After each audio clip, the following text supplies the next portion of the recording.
name is Catherine. Welcome back to my channel. I'll be streaming for just a little bit today because of reasons.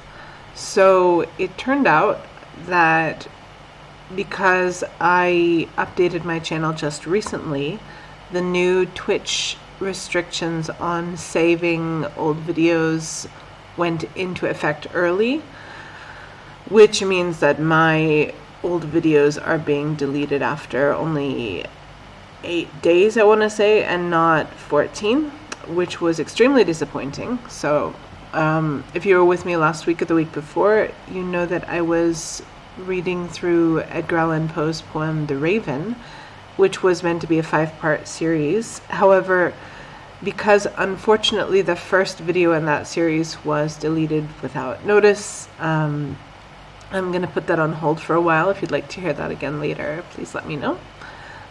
Instead, as you can see, we are going to be doing some classic reading. We're going to be starting the novel Dracula. So if you have read this novel before, or maybe you have watched the film, if you've read some media associated with it, then I'm sure you're familiar.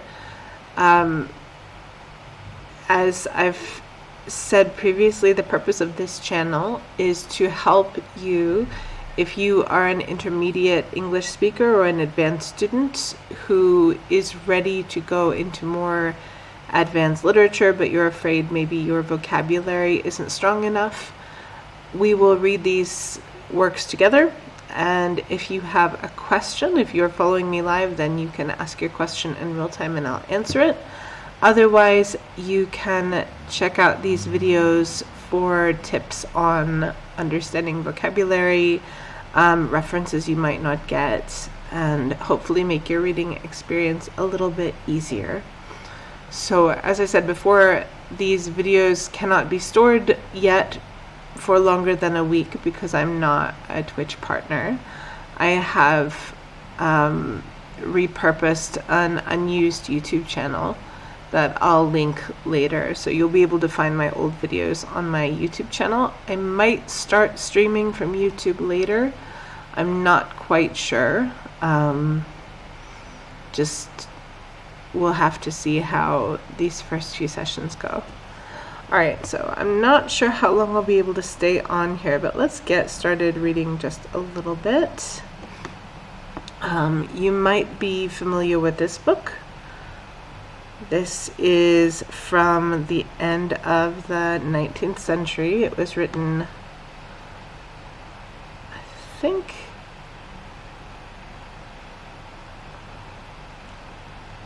now Stoker, was he writing in the USA? I'm not actually sure, because I know that Bram Stoker was Irish. So as you see, I don't know everything. Bram Stoker, let's look on Wiki. He was from Ireland. He did write Dracula in 1897. Apparently, he must have been living in the UK at the time.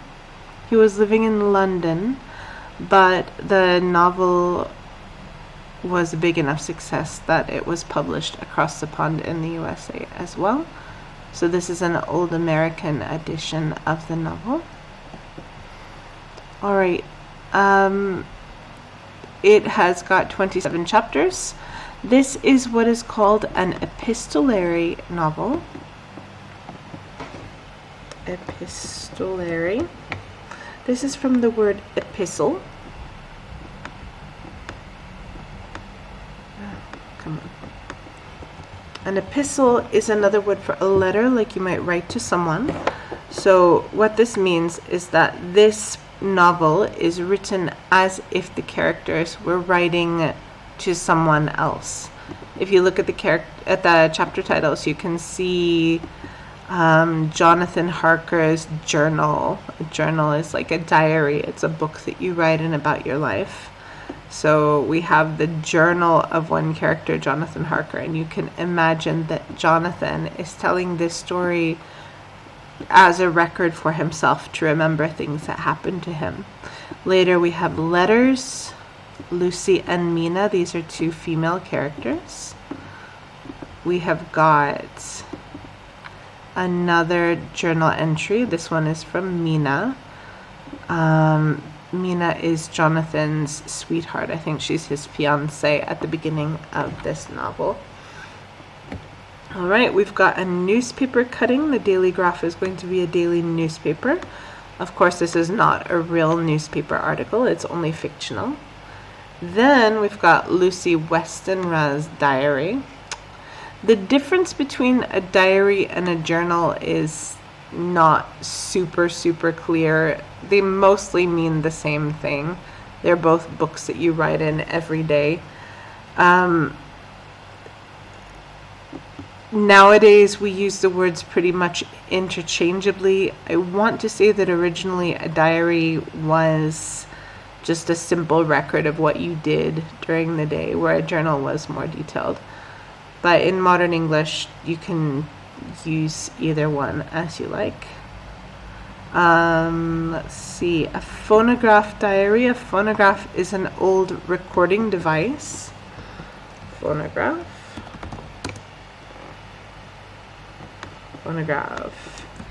19th century. Here we go. So a phonograph diary, we can imagine that this character, Dr. Seward, he's making an audio recording of his diary. But then we see that it is spoken by Van Helsing. We'll talk about what that means later. All right, so we can see so far, we can see Jonathan Harker. Excuse me. I am not very skilled at this, excuse me. We can see, stop. What is it doing? I want to use the pencil. It's using a highlight instead. Okay. Let's try again. Oh my god. Alright. I don't know why it's doing this, guys. I'm sorry. Okay, so we can say Jonathan Harker. That's one. We can see Mina Murray. We can see Lucy Westenra. Dr. Seward. And then down here we've got someone called Van Helsing. So these are 5 important characters we're going to encounter. None of these names are Dracula. These are all people who will encounter Dracula. They'll meet Dracula during the story. So let's see how this goes. We're going to go ahead with chapter 1. Okay. All right. This introduction is part of the story. And you are meant to imagine that this is a historical record. This is a history that someone is putting together to explain some strange events that happened in this fictional world. So, how these papers have been placed in sequence will be made manifest in the reading of them. All needless matters have been eliminated, so that a history, almost at variance with the possibilities of later-day belief, may stand forth as simple fact. There is throughout no statement of past things wherein memory may err, for all the records chosen are exactly contemporary, given from the standpoints and within the range of knowledge of those who made them. So let's look at this piece by piece.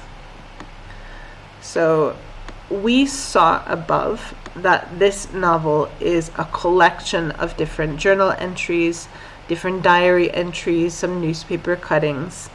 And so there is a sort of imaginary character here who has collected all these papers together, and they're leaving a note to the reader. How these papers have been placed in sequence, the sequence is the order, what is first, what is second. How these papers have been placed in sequence. Can I move this a little bit? Yes. How these papers have been placed in sequence will be made manifest. Manifest means clear, will be made clear in the reading of them. Good God, this little add-on that I'm using to annotate my paper isn't working super well. Sorry about that inconvenience. Alright, how these papers have been placed in sequence, placed in order, will be made manifest or made clear in the reading of them. This means that as you are reading these papers, you will understand why they are in the order that they're in. So why did we start with Jonathan's diary? Why did we move on to Lucy's? This is really terrible. I wonder if I can use this on screen. Maybe I'll use this instead, draw mode. Oh, just a moment.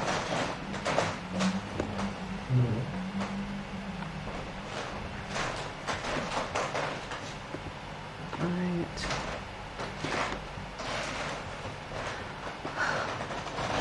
So it says, so this person has selected a group of historical documents. They put them in a specific order for a specific reason. Then we go on. All needless matters have been eliminated. To eliminate something is to get rid of it. So anything that is not important has been cut out. All needless matters. Everything unimportant has been removed from these papers, which means that they're not including the entire diary, they're not including the entire newspaper, they're only including the things that are important to the story. So all needless matters have been eliminated so that a history, which in this case means kind of a story or a record, so that a history almost at variance with the possibilities of later day belief may stand forth as simple fact. Okay?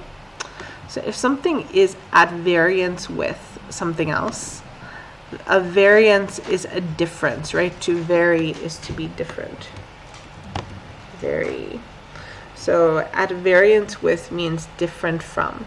So a history almost at variance with the possibilities of later day belief. That is what it is possible to believe in modern times, in later days, may stand forth as simple fact. Okay? Everything that's unimportant to the story has been taken out of this record, and everything that is left is a story that is so crazy and strange that it is almost impossible to believe that it could happen. Remember that Bram Stoker was writing in the very late 19th century, right before the 20th century. So electricity was becoming more widespread, automobiles, cars were becoming more widespread, and science was advancing very quickly. And people in this time period, they were beginning to drop old superstitions. They didn't really believe in ghosts anymore. They wouldn't believe in vampire stories. And this imaginary historian who's telling this story is saying, look, I know that we are in the later days, right? We are modern day people. And that in later days people don't, I don't know why this pen isn't working. In later days, I know that we don't believe in things like this, but if you read this story, you will see that some crazy things have happened.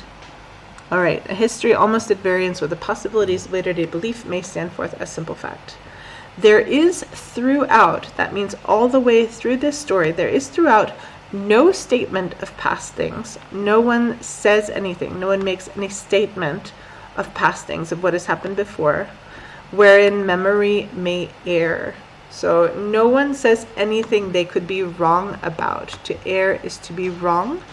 So no one has said anything that could possibly be incorrect. Everyone is sure about the things they're saying in this story. There is throughout no statement of past things wherein memory may err. For all the records chosen, all of the books, all of the diaries are exactly contemporary. Everything happened at exactly the same time as the story was happening. So they're not writing their story years later. They are writing it down as it happens. That means there's no room for mistakes.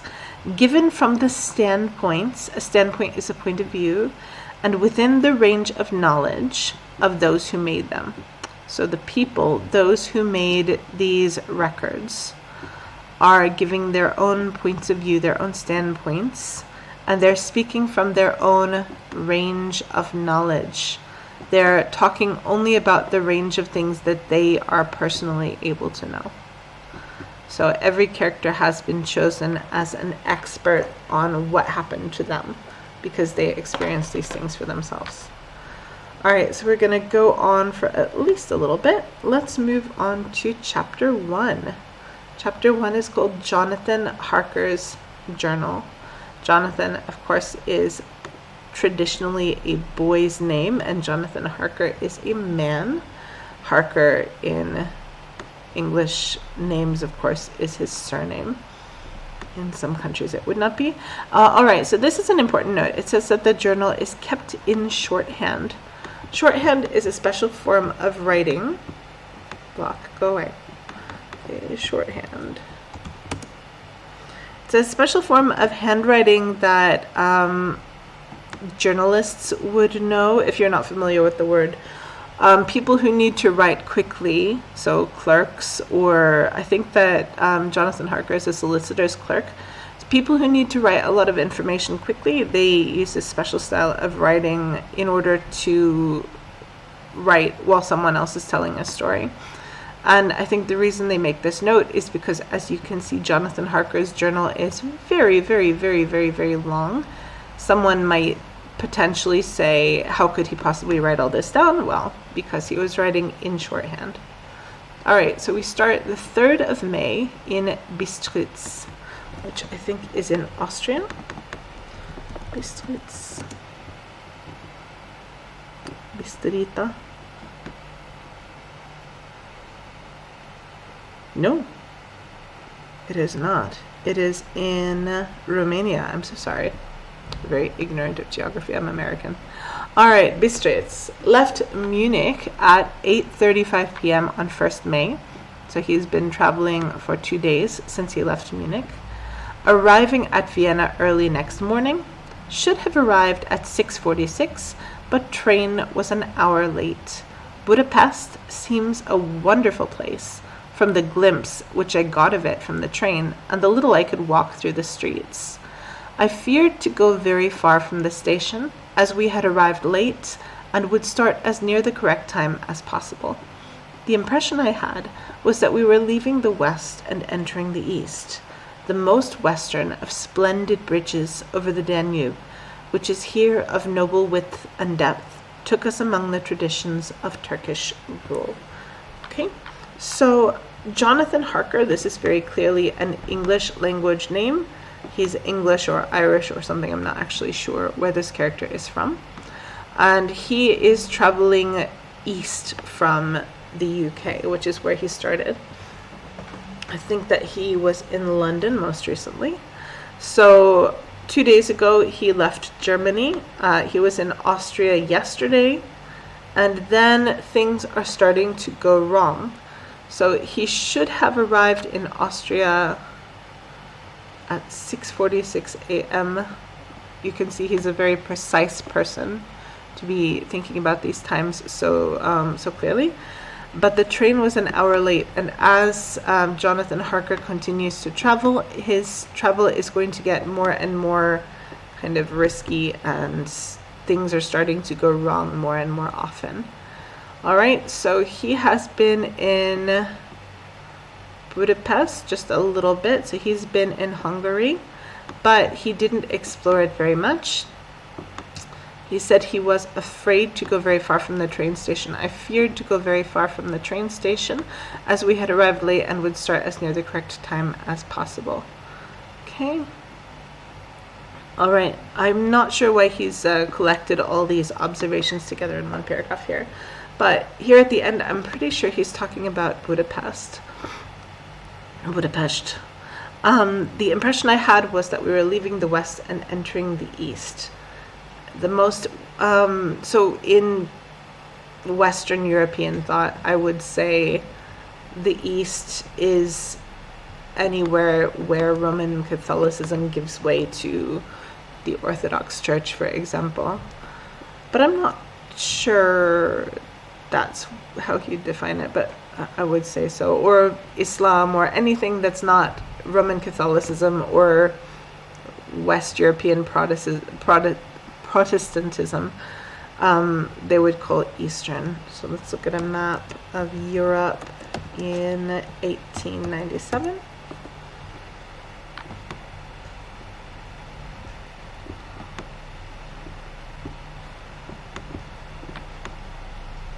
Not a very good image at all. Let's say a historical map of Europe.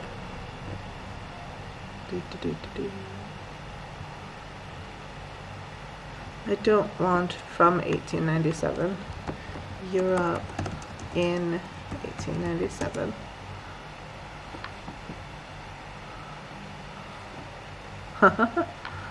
Historical Atlas of Europe, that looks better. Okay, so here we are. This is 1898. So here we have started, and we are currently, I guess we're over here right now. So he's just, aha, I see. So I guess that currently Bistric is in Romania, but at the time it might have been in Hungary. I'm not sure. So he's somewhere around here right now.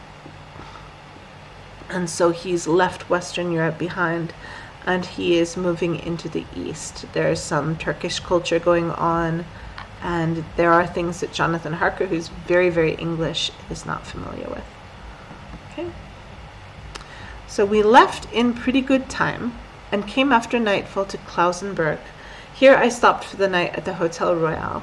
I had for dinner, or rather supper, a chicken done up some way with red pepper, which was very good but thirsty. Mem, get recipe for Mina. I asked the waiter, and he said it was called paprika Händel, and that, as it was a national dish, I should be able to get it anywhere along the Carpathians. I found my smattering of German very useful here. Indeed, I don't know how I should be able to get on without it. Okay, so Klausenberg. Let's find a map of Klausenberg. Map. Klausenberg.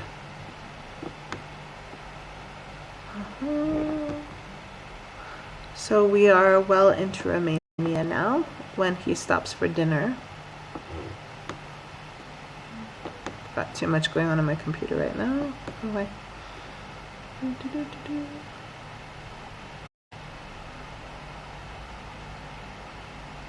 Okay, I'm not sure how to pronounce this. Slojna. That's what it would be in modern times. And this is where we are. Okay, we left in pretty good time. That means they didn't leave very late. They left pretty close to on time and came after nightfall to Klausenberg. So nightfall is the time when it becomes night. It's when it really gets dark. So they're arriving after dark in the city. He stops at the Hotel Royal. He's got some money, obviously, to travel. Most travelers wouldn't be able to stay there. I had for dinner, or rather supper, a chicken done up some way with red pepper. There's a kind of subtle distinction between dinner and supper. This is going to vary from place to place. I think most typically dinner would be in the early evening and supper would be late at night. So he's saying ordinarily he would be eating dinner on this day, but because they came quite late to this city, because the trains aren't very good, he was eating supper instead. Okay, so he had for his supper a chicken, a whole chicken probably, done up some way. So done up in this case means prepared, done up some way with red pepper, and paprika is probably a bell pepper. I'm not sure. Let's see. Paprika Händel.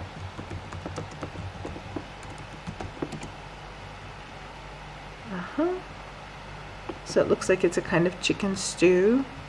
It is bright red. Paprika sirke. Lard, chicken, onions, garlic, tomatoes. Very interesting. And he says that it was very good but thirsty. I'm sure that you know that if you are thirsty, it means that you want to drink. Of course, this chicken is dead, so the chicken doesn't want anything. He means that the chicken tastes very good, but when he eats it, he feels thirsty because it's quite spicy and salty.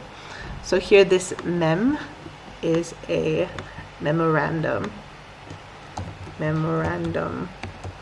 Well, shortened usually to memo, which is like a reminder or a note to yourself.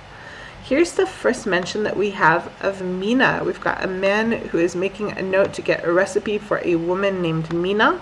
So we know that Mina is either his wife or his cook. And we'll find out later that she's not his wife or his cook, but she's his partner. She's his girlfriend. Okay, I'm having the worst trouble with this application. Okay. All right, and the waiter says that he should be able to get this dish, get this kind of food, anywhere along the Carpathians, which are, of course, mountains. Mountains, Carpathians. Which, if you're from this area, I'm sure you know.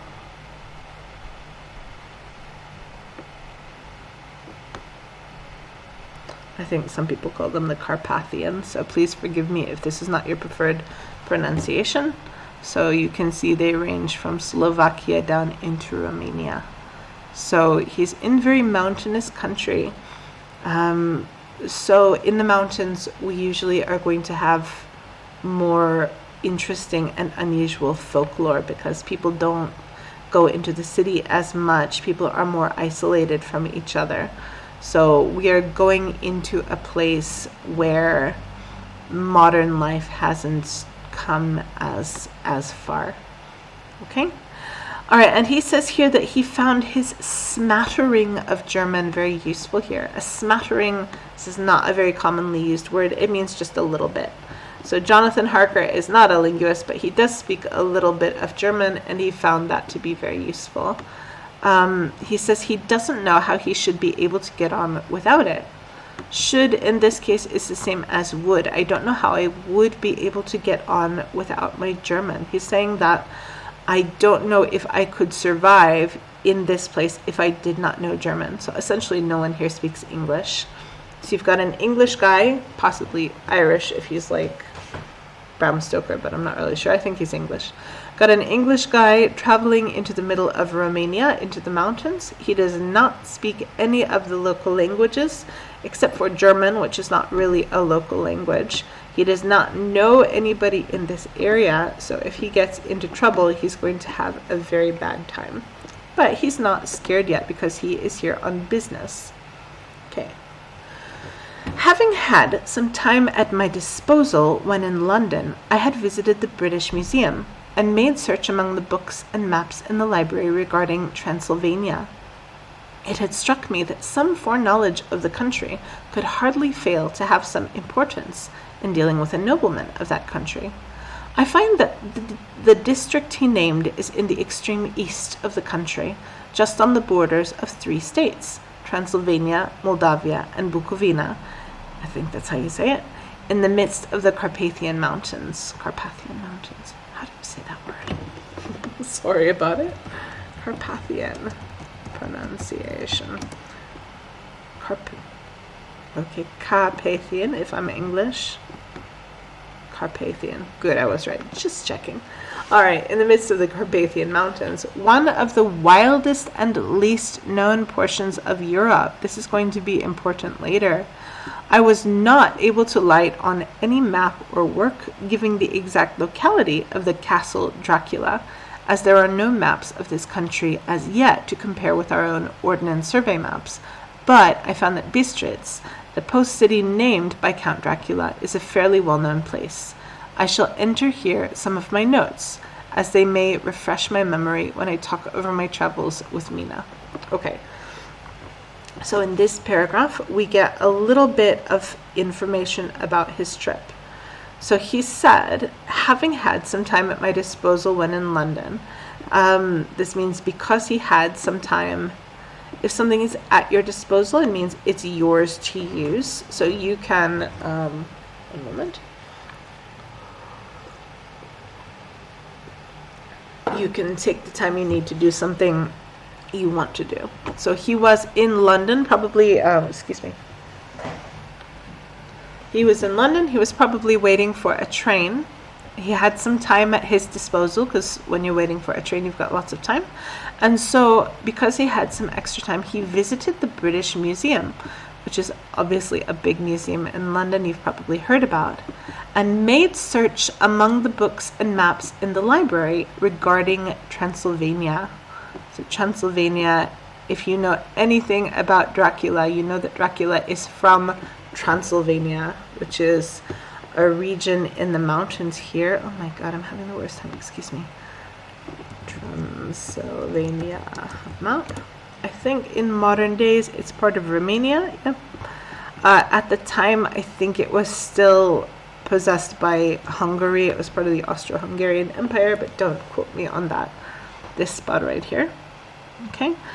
I'm sure you have heard that Dracula is from Transylvania, but Jonathan Harker doesn't know anything about this place. And so he had made search, or he'd made search among the books and maps in the library at the British Museum regarding or about Transylvania. He's doing some research on the place where he's going to come. It had struck me, that means he had the idea, it had struck me that some foreknowledge of the country could hardly fail to have some importance in dealing with a nobleman of that country. Okay? So Jonathan Harker had this idea. It had struck me. I had the idea that excuse me. Good God. What is my computer doing? I'm so sorry. It's having trouble. Okay. It had struck me some foreknowledge of the country. So this word piece for, of course, you know the word before. So foreknowledge means knowing about something before you go there or before it happens. So he's going to travel to Transylvania soon, and he had the idea that before he travels to Transylvania, he wants some foreknowledge, some before knowledge of the country of Transylvania, because some foreknowledge of the country could hardly fail to, it means it must have, it must have some importance in dealing with a nobleman of that country. Okay. So we find out here about Jonathan Harker's errand, his business that he's about to start. He's going to deal with, or he's going to do business with a nobleman, for God's sake, a nobleman of that country, which means of Transylvania. He's going to meet with a nobleman from Transylvania. A nobleman is a very wealthy and important person who was given a high position by the king or queen. So a nobleman might be a lord or a duke or a count or something. And in this case, of course, we're talking to Count Dracula. So we're going to meet a Romanian count, or I guess a Hungarian count at this point. Here you see him, the only famous Romanian count. Okay. There must be some others. Okay. So Jonathan Harker spent some time in London researching Transylvania because he is on a business trip. He's on a work trip to meet with a nobleman, a rich, important person from Transylvania. And he thinks that knowing about the country beforehand, foreknowledge of the country, could hardly fail to have some importance. So it's going to help him a lot to know about the country before he goes there. I find that the district he named, he is the nobleman he's been talking to. The district he named, the place or the neighborhood that this nobleman was talking about, that he named, is in the extreme east of the country. So extreme means very, very much. So the very, very far east part of the country. Eastern Transylvania. The extreme east part of Transylvania, so way over here, I guess. As if I'd ever been to Transylvania before. Here's a more detailed map right here. Oh, no good.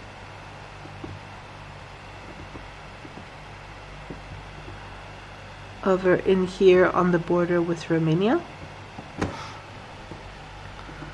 Just on the borders of 3 states. It was in between Transylvania, Moldavia, and Bukovina, in the midst of the Carpathian Mountains. The midst is the middle. So this place where Jonathan Harker is going is right in the middle of the mountains.